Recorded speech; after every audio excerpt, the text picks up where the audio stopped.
Hello అందరికి welcome back to Dolly dumplings. ఇవాళ recipe వచ్చేసి బీరకాయ పచ్చి రొయ్యల కూరని ఎలా చేసుకోవాలో ప్రాసెస్ ఏంటో చూసేద్దాము.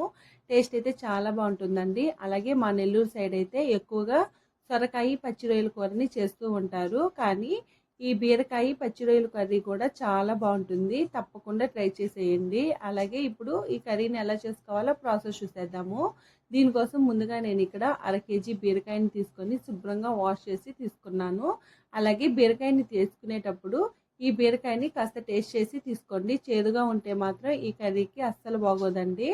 ఇప్పుడు పైన ఉన్న పొట్టిని తీసేసుకొని ఈ బీరకాయని చిన్న చిన్న ముక్కలుగా కట్ చేసుకొని తీసుకోవాలి. అలాగే మరీ చిన్న ముక్కలుగా కట్ చేసుకోవాల్సిన అవసరం లేదండి.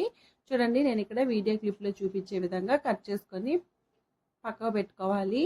అలాగే ఈ కర్రీ కోసం నేను ఇక్కడ 1/2 కేజీ రొయ్యల్ని తీసుకొని శుభ్రంగా క్లీన్ చేసి తీసుకున్నానండి. చూడండి, ఈ రొయ్యల్ని బాగా వాష్ చేసి తీసుకోవాలి, లేదంటే ఇసుక ఉండే ఛాన్సెస్ ఉంటుంది. ఇప్పుడు దీన్ని పక్కకు పెట్టేసుకొని స్టవ్ ఆన్ చేసుకొని కడాయి పెట్టుకొని ఇందులో 3 టేబుల్ స్పూన్లు ఆయిల్ వేసుకోవాలి. ఆయిల్ వేడైన తర్వాత ఒక పెద్ద సైజు ఆనియన్ని సన్నగా పొడవుగా కట్ చేసి వేసుకోవాలి. ఇందులోనే 2 లేదా 3 పచ్చిమిర్చిని మధ్యలోకి కట్ చేసి వేసుకొని ఒక రెమ్మ కరివేపాకుని వేసుకొని మంటని మీడియం ఫ్లేమ్లో ఉంచి ఈ ఆనియన్స్ లైట్గా కలర్ చేంజ్ అయ్యే వరకు కలుపుతూ వేయించుకోవాలి. అలాగే ఆనియన్స్ని మరీ ఎక్కువ వేపుకోవాల్సిన అవసరం లేదండి. లైట్గా కలర్ చేంజ్ అయితే సరిపోతుంది. ఇలా వేగిన తర్వాత ఇప్పుడు ఇందులో ఫ్రెష్గా రుబ్బుకున్న 1 టేబుల్ స్పూను అల్లం వెల్లుల్లి పేస్ట్ని వేసుకోవాలి. ఏ కర్రీస్లోకైనా కానీ అల్లం వెల్లుల్లి పేస్ట్ని ఫ్రెష్గా రుబ్బి వేసుకుంటే టేస్ట్ అయితే చాలా బాగుంటుందండి. అలాగే ఈ అల్లం వెల్లుల్లి పేస్ట్ని మధ్యలో కలుపుతూ లైట్గా కలర్ చేంజ్ అయ్యే వరకు వేయించుకోవాలి.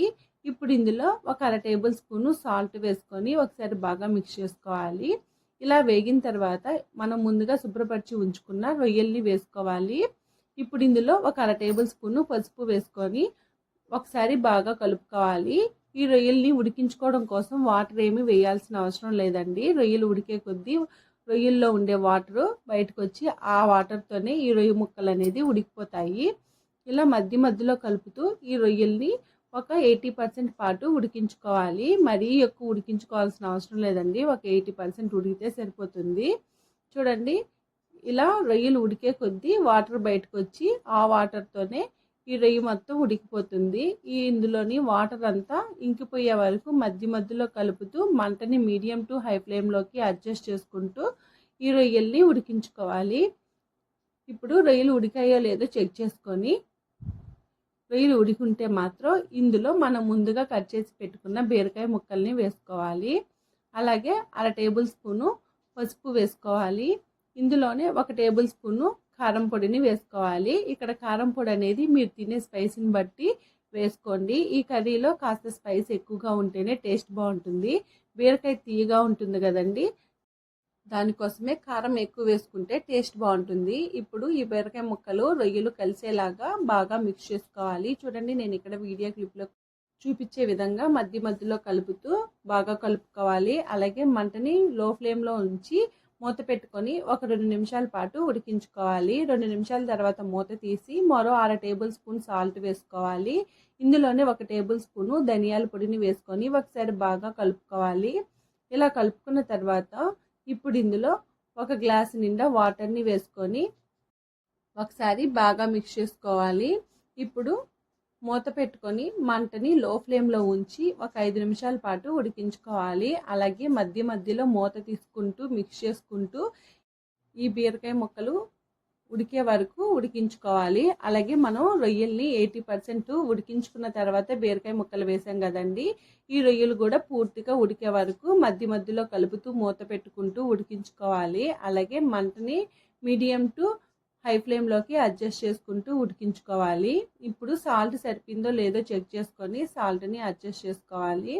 ఇలా కర్రీ మొత్తం దగ్గరగా అయిన తర్వాత ఇప్పుడు ఇందులో 1 టేబుల్ స్పూను వేయించి పొడిగొట్టుకున్న ధనియాల పొడి, అలాగే 5-6 వెల్లుల్లి రెబ్బల్ని కచ్చాపచ్చాగా దంచుకొని వేసుకోవాలి.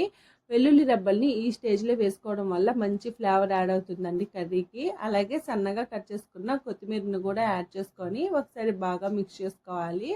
అంతేనండి, కర్రీ అనేది రెడీ అయిపోయింది. ఈ కర్రీని కాస్త పలచగానే దించుకోవాలండి. ఇది చల్లారిన తర్వాత కొద్దిగా చిక్కబడుతుంది. అంతేనండి. ఇది వేడి వేడిగా సర్వ్ చేసుకోవడమే. ఇది రైస్‌లో గానీ, చపాతీలో గానీ, లేదా ఉత్తిగా తీసుకున్నా గానీ చాలా బావుంటుందండి. మీరు గూడా ఈ బీరకాయ పచ్చి రొయ్యల కర్రీని తప్పకుండా ట్రై చేసేయండి. ఇది వేడి వేడి అన్నంలో అయితే మాత్రం టేస్ట్ అద్దిరిపోతుంది. చూసారు కదా! బీరకాయ పచ్చి రొయ్యల కర్రీని ఎలా చేసుకోవాలో. ఈ వీడియో మీకు నచ్చితే లైక్ చేయండి, షేర్ చేయండి, కామెంట్ చేయండి. అలాగే మరిన్ని రెసిపీస్ కోసం మన ఛానల్‌ని సబ్స్క్రైబ్ చేసుకొని నోటిఫికేషన్ సింబల్‌ని ఆన్ చేయండి. Thank you for watching.